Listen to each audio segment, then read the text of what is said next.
Penguin Random House presents The Secret of Leadership by Prakash Iyer, forward by Rahul Dravid, read by Rajiv Dadia. Forward. Storytelling is among the proudest of Indian traditions, and from ancient times it has been associated with imparting wisdom and worldly knowledge.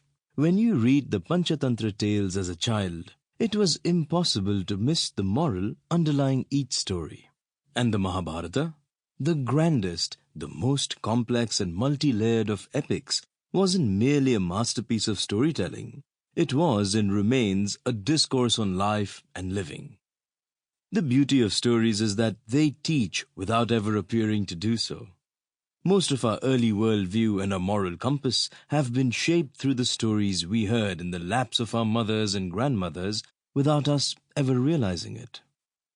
We looked forward to bedtime story sessions because the tales enchanted and entertained us, and through them we learned without ever feeling the burden of formal learning. Preaching rarely works with children, and I suspect it works no better with adults. In general, we are resistant to being handed down wisdom in black and white terms. Books have always been my favorite gifts, both to give and to receive. And one of my cherished memories is to be given a copy of Jonathan Livingston Seagull by the late former Indian Test cricketer Hanumant Singh, who was our head coach at the Under-17 National Cricket Camp. For those who are not familiar with it, it is a fable about a young seagull fascinated with flight. He was the exact opposite of the other gulls to whom flying was necessary only in order to eat. But to Jonathan, it was flying that mattered, not eating.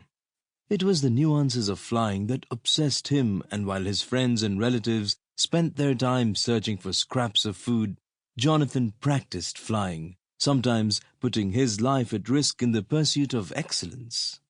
This seemingly reckless obsession leads to him being banished from the gull community, but he soon finds himself in the company of a group of advanced gulls who share his passion. Under their guidance, he not only fulfills his ambitions, but also becomes, in the words of his peers, a one-in-a-million gull.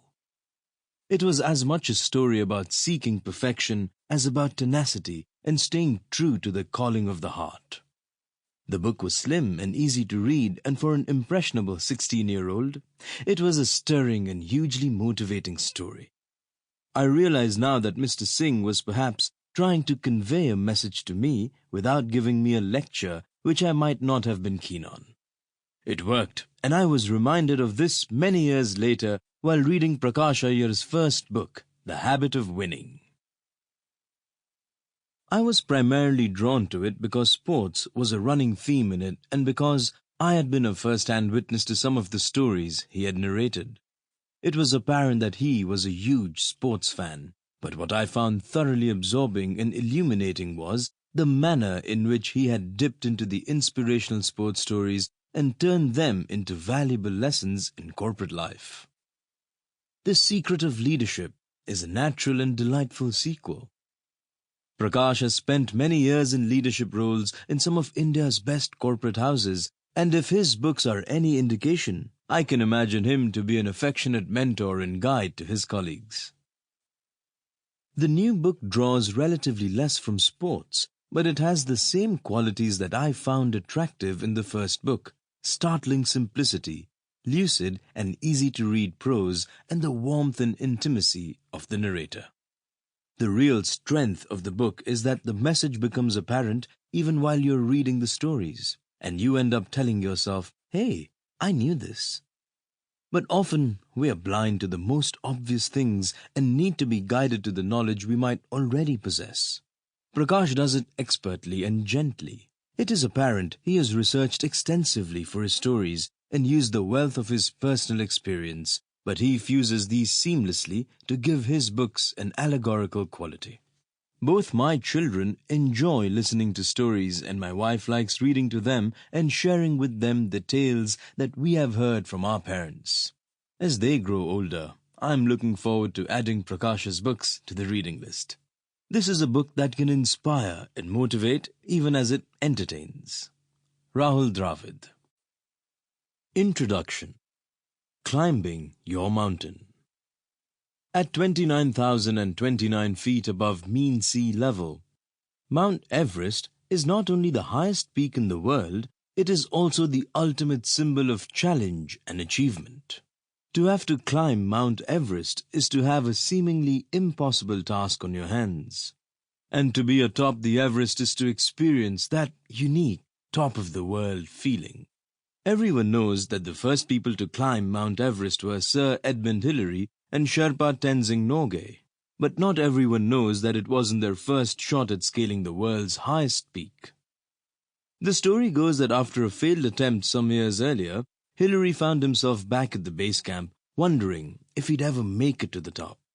And then suddenly, he stepped out into the sun and, looking up at Mount Everest, he screamed, "I will come again and conquer you."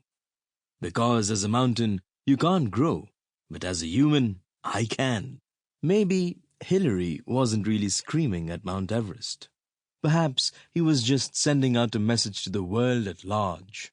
A reminder that we can all keep getting better. We all keep growing, and we can all overcome life's challenges and climb all those mountains we set our sights on.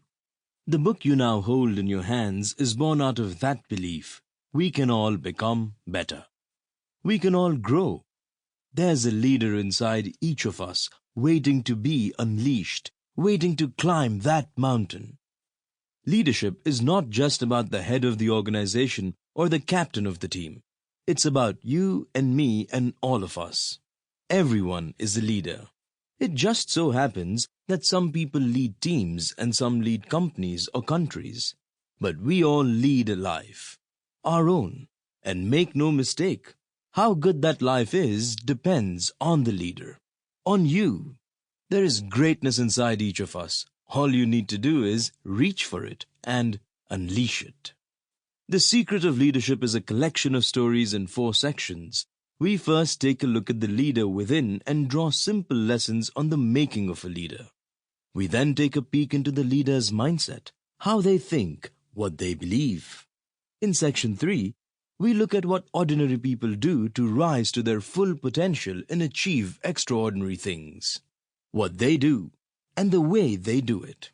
And finally, in section 4, we look at what it takes to work with people and lead teams, how regular folks inspire themselves and those they work with, helping them discover strengths they did not know they possessed. You could think of this book as a salad bar. There is no mandated sequence in which you need to read the stories. You can dip in and pick a story that catches your fancy. And you might even find yourself reading and rereading a story that you think is just the one for you. And like a salad bar, one thing is assured, everything being served here is good for you. In my earlier book, The Habit of Winning, also published by Penguin, I had posed the question, if 2 people want to climb a mountain, what's the most important thing they need? Is it equipment or training, favorable weather conditions, teamwork, luck? The answer, of course, is that while they needed all of these for sure, the most important thing they really needed was the mountain itself. In our lives, we all need a mountain to climb, a goal that drives us to action. And great leaders know that. They make sure they have a clear goal, a mountain they wish to climb. In fact, the stories surrounding Sir Edmund Hillary's ascent of Everest encapsulate several of the themes that recur throughout The Secret of Leadership. First, you need a goal. Hillary had that goal, that dream, that mountain. Next, your grades in school or your natural talents, or lack of them, are poor predictors of eventual success. As a child, he got average marks in school. As a gangling teenager, his limbs were almost uncoordinated. And yet, none of that stopped him from doing what no man had done before. He backed himself to succeed. He persevered. He did not let failure deter him. It only strengthened his resolve. That's what true leadership is all about.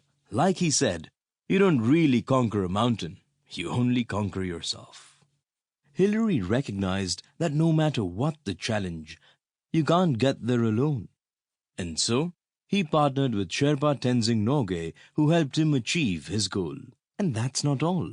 Hillary always maintained, we climbed Mount Everest. without mentioning which of. Sample complete. Ready to continue?